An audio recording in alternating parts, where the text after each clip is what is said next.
Bom dia, irmãos da Escola Sabatina.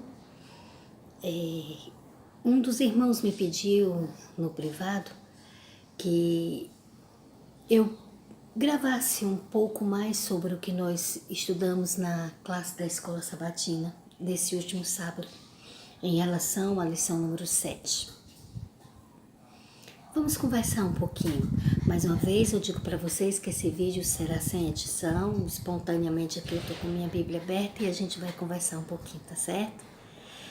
Então, Senhor, esteja conosco, nos dê sabedoria, nos ilumine, é a Tua palavra.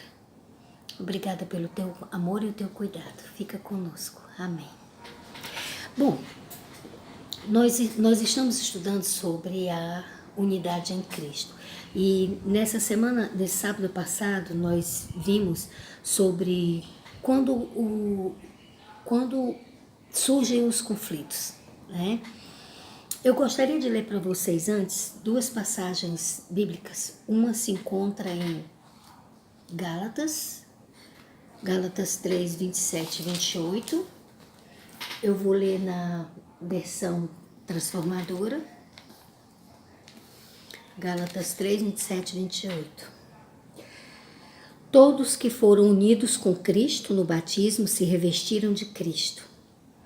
Não há mais judeus, nem gentio, escravo, nem livre, homem, nem mulher.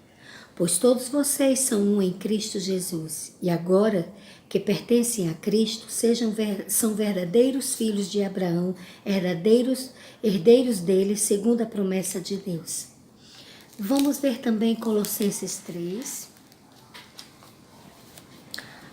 o verso 13 ao verso 15. Colossenses 3, verso 13 ao verso 15. Sejam compreensivos uns com os outros e perdoe quem os ofender. Lembre-se de que o Senhor os perdoou, de modo que vocês também devem perdoar. Acima de tudo, revistam-se do amor que une todos em perfeita harmonia. Permitam que a paz de Cristo governe o seu coração, pois como membros do mesmo corpo, vocês são chamados a viver em paz e sejam sempre agradecidos. Até aqui.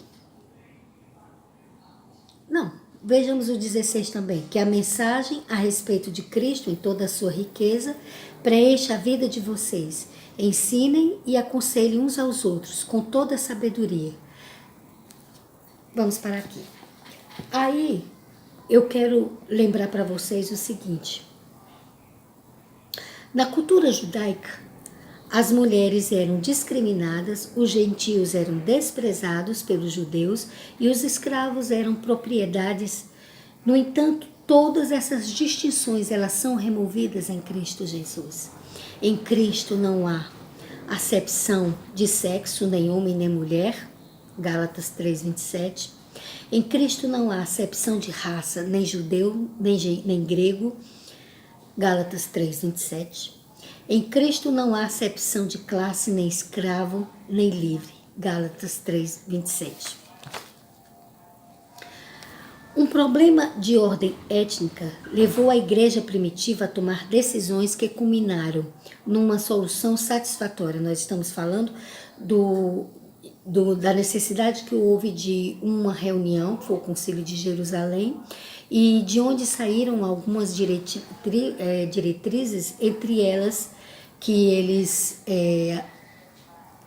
a exigência com relação à salvação não tinha que se dar através da circuncisão, né? Por que era tão importante essa questão da circuncisão? Porque havia o pacto feito com Deus e com Abraão e a sua descendência, de que ao 8º dia o primogênito teria que, os machos, né, teriam que serem circuncidados. Então, culturalmente, eles estenderam isso não é determinação de Deus, nem tem respaldo bíblico para isso. Isso foram eles quem determinaram que na conversão para a salvação, teriam que ser convertidos a judeus, e isso passaria pelo cerimonial da circuncisão. Ora, os judeus estavam hoje sob a tutela política dos romanos, mas que esses romanos haviam já assimilado a cultura grega, e parte deles então consideravam, né, os gregos consideravam a circuncisão como uma mutilação do corpo. Então isso estava sendo um entrave para o evangelho. Literalmente havia dentro do templo um muro, onde só a partir de uma certa determinada posição física dentro do templo só era permitido aos judeus. Então eles estavam fazendo separação. E o evangelho não admite isso, né? Não admite isso. Nós abordamos nessa lição dessa semana aspectos de Atos 15, Atos 10, e a gente vai se deter um pouquinho na parte de Atos 10, que é exatamente o encontro de Pedro com Cornélio, né? Pedro estava com fome, a Bíblia diz claramente que nesse momento Pedro estava com fome, e ele então, enquanto o almoço era servido, Pedro subiu, era um hábito deles, dos judeus, subiu no teto da casa e ele foi fazer uma oração. E é interessante a Bíblia frisar que ele estava com fome, né? Deus então entra em relacionamento com Pedro. A partir do momento que ele buscou em oração, Deus entra em relacionamento com Pedro. E eles então, e Pedro então recebe uma visão. A visão é de um lençol. Nesse lençol, Deus coloca imagens de animais, né? Considerados dentro da literatura bíblica alguns animais limpos e outros considerados imundos, sendo imundos. O fato de o limpo estar junto com o imundo ali em contato recebe a nomenclatura de alimento comum. Ele deixa de ser limpo, ele passa a ser um alimento comum. E a visão vem com a ordem, mata e come. E é nos dito em Atos 10 que durante 3 vezes essa visão do lençol é vindo com a ordem, e Pedro sempre dizendo, não, Senhor, jamais comerei isso. Pedro parece que só escuta na 3ª vez, não é? Mas, no momento em que Pedro estava, que o lençol foi recolhido pela 3ª vez, Pedro então recebe a visita de 2 emissários. Agora a gente sai da cena de Pedro. Pedro, nesse contexto, está representando a igreja física, né? É a igreja física, aquela que é portadora da mensagem. A gente passa para uma outra cena que está acontecendo em paralelo. Nós temos a cena em Cesareia, estamos agora em Cesareia, e onde há um homem descrito na Bíblia como um temente a Deus. Temente a Deus era aquele que aceitava o estilo de vida do judeu, acreditava no Deus criador dos judeus, aceitava a teologia judaica, mas ele não tinha direito a ter as mesmas participações religiosas que os judeus. E ele era conhecido entre os irmãos, entre os judeus, porque por ser um homem temente a Deus, né? Mas ele não tinha direito a participar. E esse homem então está com fome, mas diferentemente de Pedro, é uma fome espiritual. E ele então clama ao Senhor, ele pede ao Senhor, ele deseja, ele quer ouvir a palavra da salvação. E o Senhor então em resposta envia um anjo. E esse anjo então diz que ele foi ouvido por Deus e que ele deve enviar emissários, e ele dá a sua localização geográfica onde está Pedro, e que Pedro então seria enviado para trazer a mensagem para ele. Então, nesse momento, a mensagem que Deus dá a Cornélio você quer ouvir a mensagem? Eu vou enviar um mensageiro com a mensagem para você. Então, a mensagem que aquele homem trouxesse seria a mensagem de Deus.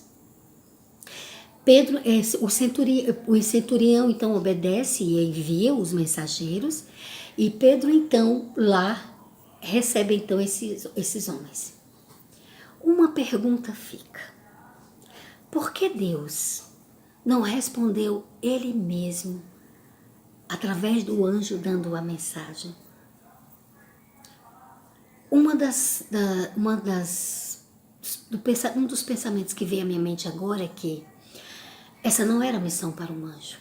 A missão de anunciar o evangelho era do ser humano. Para isso, eles haviam sido dotados pelo Espírito Santo em Pentecoste. E segundo, e essa aqui é a que mais me chama a atenção, é que ao mesmo tempo que o Espírito Santo estava trabalhando, estava se manifestando para Cornélio, ele também estava se manifestando para Pedro. Pedro era um cristão, um judeu cristão, mas Pedro também não tinha entendido tudo ainda do Evangelho.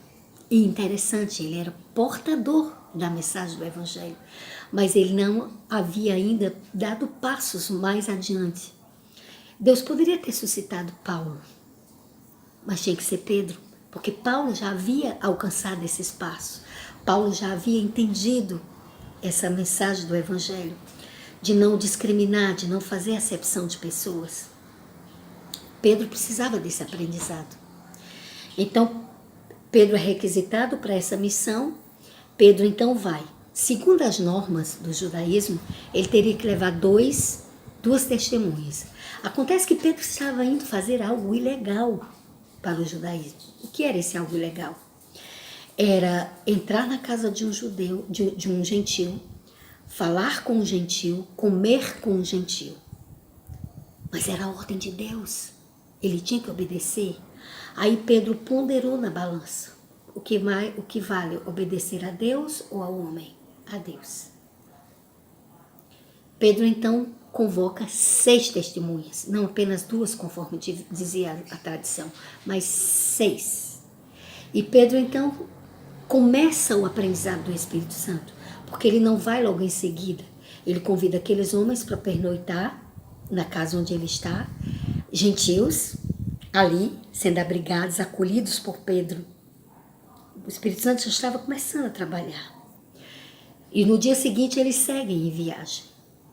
E lá chegando, Pedro faz uma introdução bem interessante. Pedro começa dizendo, vocês sabem, né? Ele diz no verso, deixa eu ver aqui, no verso...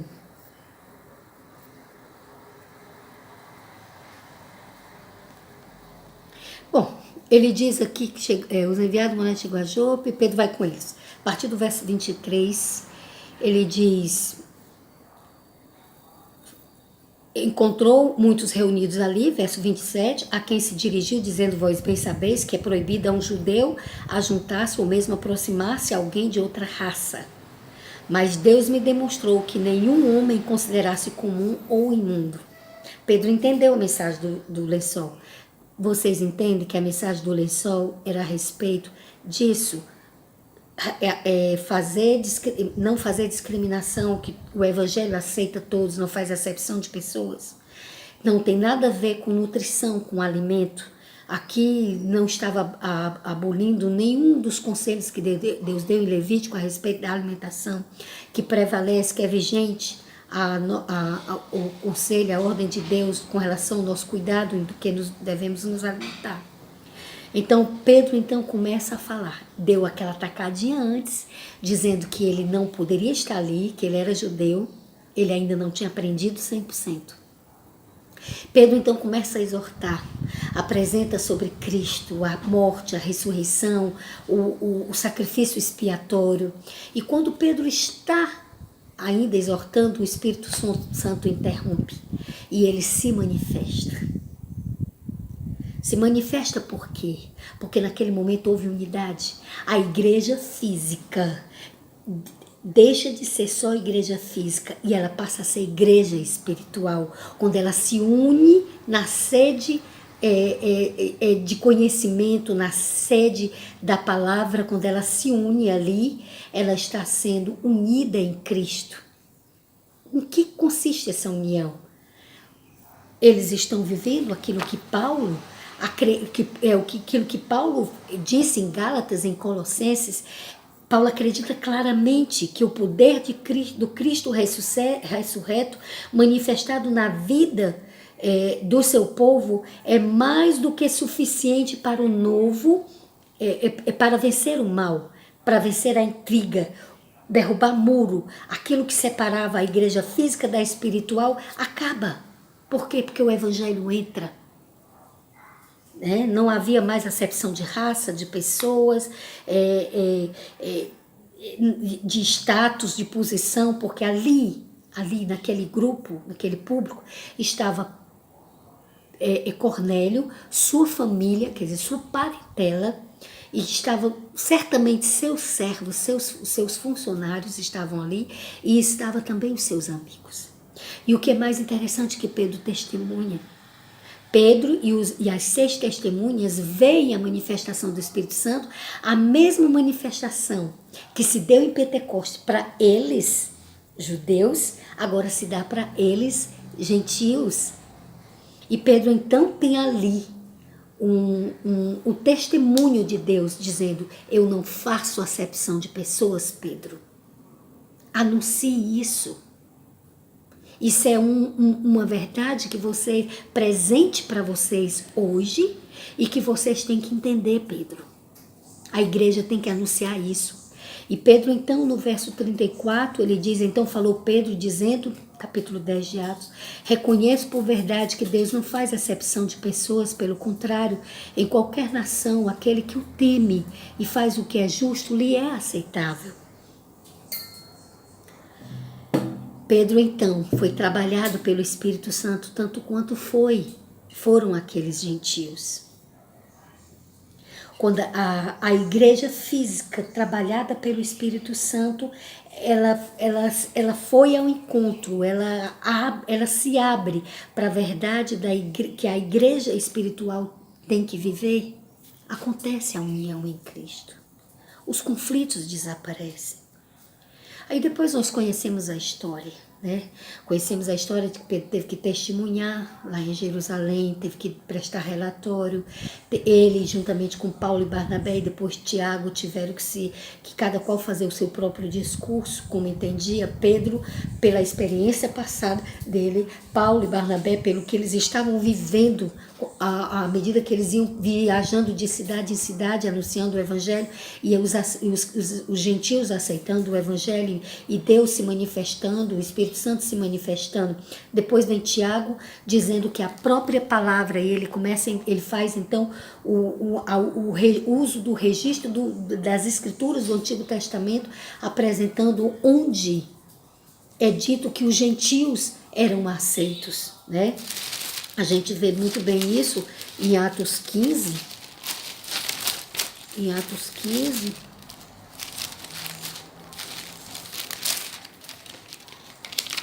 Quando ele usa bem, a gente vê bem em Atos 15, quando eles então elaboram um relatório e manda que a igreja saiam, pregando a decisão do Concílio de Jerusalém. E depois disso, no livro de Atos, a gente tem Atos 17, quando Paulo se apresenta em Tessalônica, qual é a reação quando ele apresenta em Tessalônica uma igreja que rejeita, a igreja, um povo que rejeita a palavra. Depois ele passa pela experiência da cidade de Bereia, uns cristãos que escutam a palavra, comparam com o que está escrito e recebem aquela mensagem do evangelho.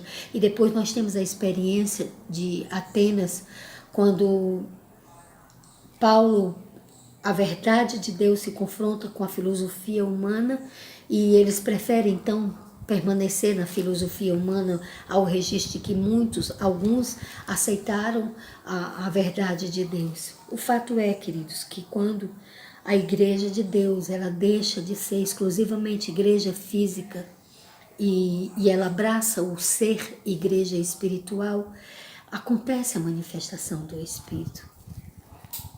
Sabe, não se engane. A graça, a teologia da graça tem que ser aplicada primeiro a nós mesmos. Nós temos que entender o que é o Evangelho da Graça, entender que a salvação é por Cristo Jesus. E quando a gente entende isso, a gente deixa de olhar o próximo com um olhar snob, o olhar de arrogância, e a gente passa a se entender todos como pecadores, indignos da salvação. Salvação de quê? Dessa natureza, dessa escravidão ao pecado. A gente precisa entender que uma vez nascidos em Cristo, uma vez batizados pelo Espírito Santo, não somente um tanque batismal, mas batizados pelo poder do Espírito, há possibilidades e há a verdade que pode acontecer sim dessa natureza primeira, né? Essa natureza carnal, ela fazer vez, e a gente pode cair, e a gente pode ser soberbo, e a gente pode ser orgulhoso, e a gente pode ser preconceituoso, e a gente pode querer ter a chave do céu e impedir que outros entrem. Mas o convite do Evangelho é que a gente não seja legalista. Tão legalista ao ponto de achar que o que a gente faz tem peso na nossa salvação. Não tem. Não tem. A nossa salvação, ela é um ato 100% de Deus. Nós não temos poder em nós mesmos, porque nós temos tendência a fazer o que é errado, embora conhecendo o que é o certo. O céu não é... O ingresso ao céu não é uma questão de fazer o certo ou é o errado, mas é uma questão de aceitar Jesus Cristo como nosso Salvador. Mas não somente como nosso Salvador, mas como nosso Senhor, como autoridade máxima em nossa vida. E como autoridade máxima em nossa vida, Ele diz que a gente deve amar uns aos outros. Não deve ter preconceito, não devemos fazer acepção de pessoas. Então, a ideia do Evangelho é que devemos ser um em Cristo. Nisso. Um em Cristo. E em consequência, o Espírito vai agindo em nós e o agir do Espírito Santo, a manifestação do Espírito em nós, vai trazer os frutos do Espírito, que é o amor, a longanimidade, a paciência, o perdão, a tolerância. É isso. Todos nós estamos até a volta de Jesus, completamente dependentes de Jesus. Para tudo, até para sermos cristãos. Esse negócio, sabe, de dízimo, de oferta, e que com isso a gente traz o favor e a bênção de Deus sobre nós, não é assim que funciona. Não é. Deus tem motivações nele mesmo para ser bondoso conosco, para nos abençoar. Ele não é movido por dinheiro.